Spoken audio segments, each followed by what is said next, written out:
right, so let's talk about basic properties of logarithms.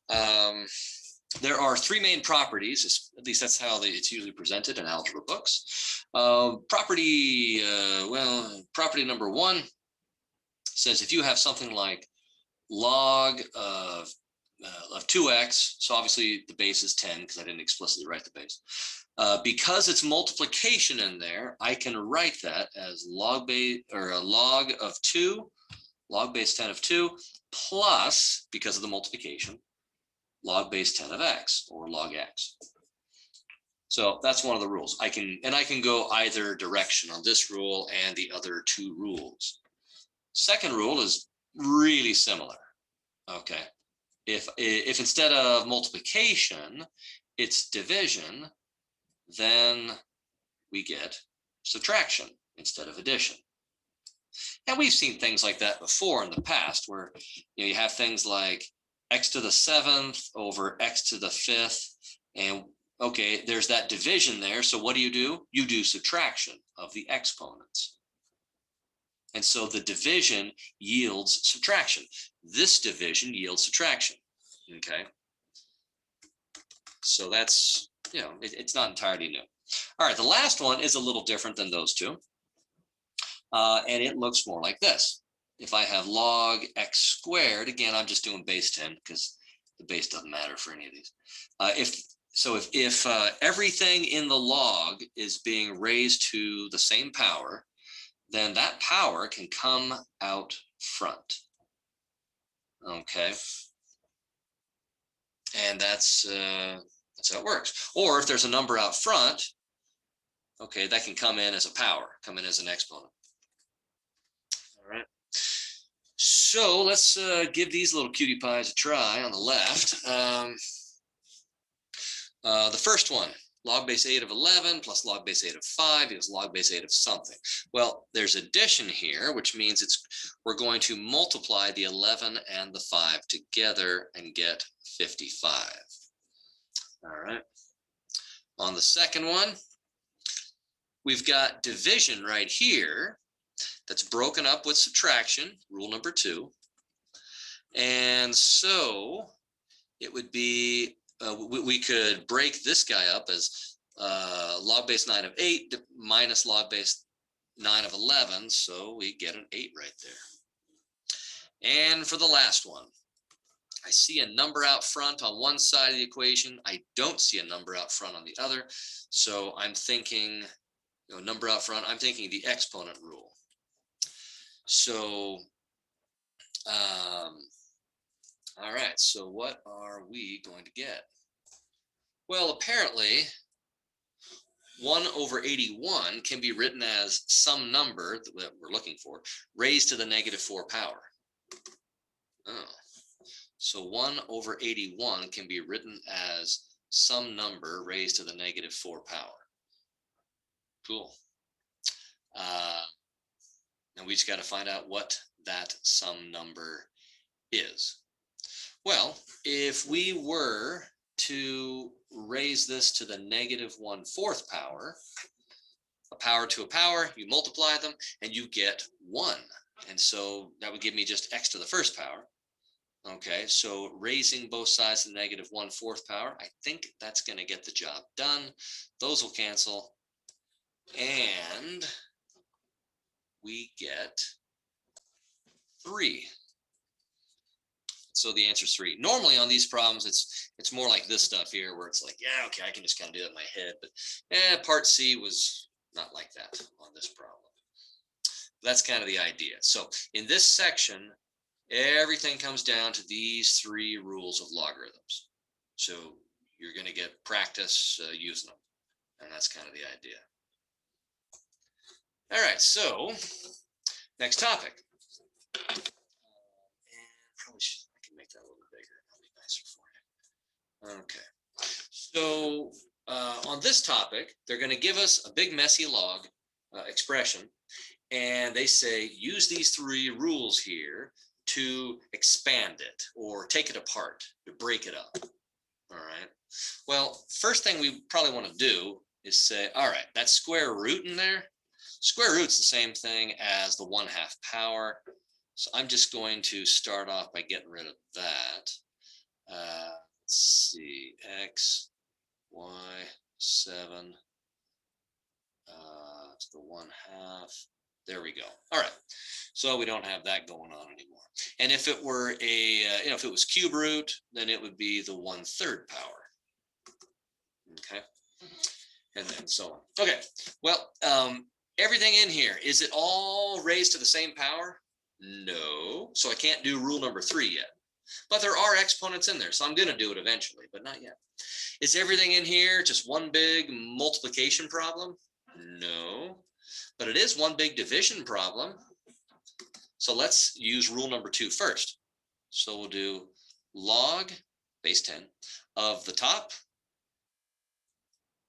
And you know what? I'm just going to bring that 1/2 through, hit the y and hit the x right now.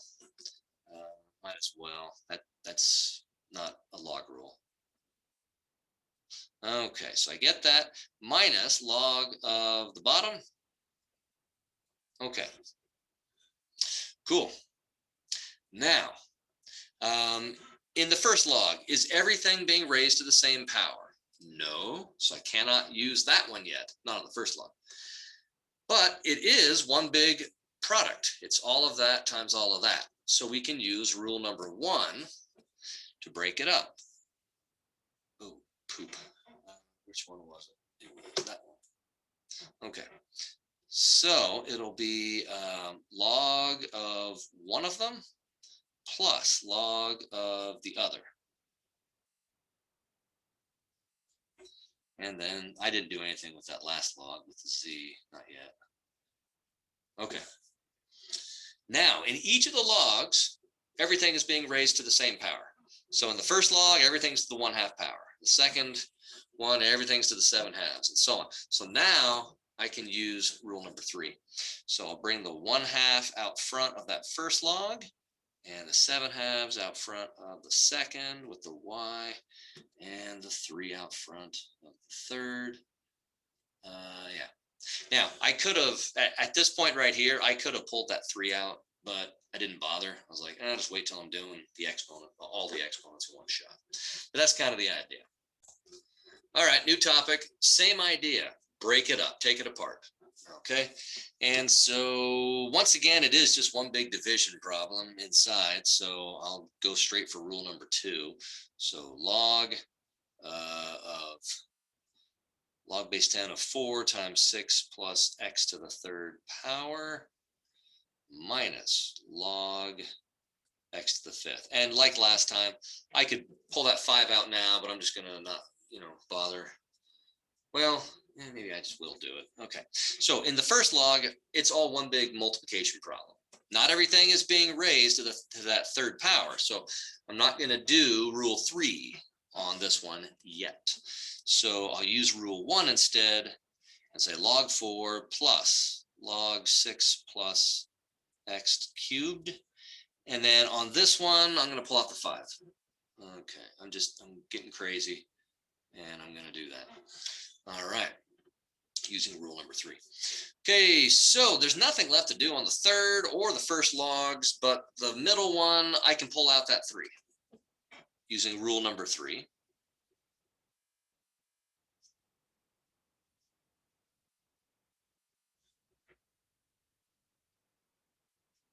Okay, and we're done. That's it. This log in the middle does not break down any further. Okay, you'll notice in rule number 1 that you can modify it, the logs, if the plus sign is in between 2 separate logs. Here, that's not the case. The plus sign is inside of a single log. That is different. And so don't make the mistake of saying, oh yeah, rule number 1, I can do something here, because then you're just going to start making stuff up and it'll be wrong. Okay, one last topic for this section, and that's it. On this one, we're doing the opposite of what we were just doing. Now we'll be given more than one log, and we are supposed to squish it all back together into a single logarithm. Make it all one log. Okay, so we got parentheses in there with that 2, so let's get rid of that first. Let's just deal with that. So 3 log base 4 of w plus 2 log base 4 of y minus 6 log base 4 of 6 of z. Okay, got it. All right, now we got rid of the parentheses like normal. So on these problems where you're putting it all back together to make a single logarithm, what you need to get done first, unless there's those parentheses, is you need to take care of those numbers that are going to become exponents. Deal with that first and the problems will be easier. So we're going to do rule number 3 on all 3 logs. So we're going to bring the 3 up to exponent and so on and so on. Okay. That's what we're going to do. So we'll get log base 4 of w cubed plus log base 4 of y squared minus log base 4 of z to the 6th power. Okay. Now it's easier to combine them correctly. So let's just go from left to right. Those 2 right there are added together. Rule number 1 says when you're adding logs, if the bases are the same, which they always are in these problems, then you can multiply what's being plugged into the logs, the arguments, the logs. So that'll be log base 4 of w cubed y squared. Some of you are going to get good at these and just kind of jump to the end of the answer really fast. And that's very cool. If not, no big deal. All right. Now we're still left with 2 logs being subtracted, kind of like right here on rule number 2. So we're going to do log base 4 of w cubed y squared. And then the thing after the subtraction sign. Oh, I didn't put the 6 there. Yeah, I forgot to write the 6. Sorry. The thing after the subtraction sign, that goes on the bottom. Okay. And we get that. And that is how it's done. So bring those exponents, bring those guys in early on in the problem. Okay. Before you start doing rules 1 and 2, you got to do rule 3. That's all there is to it.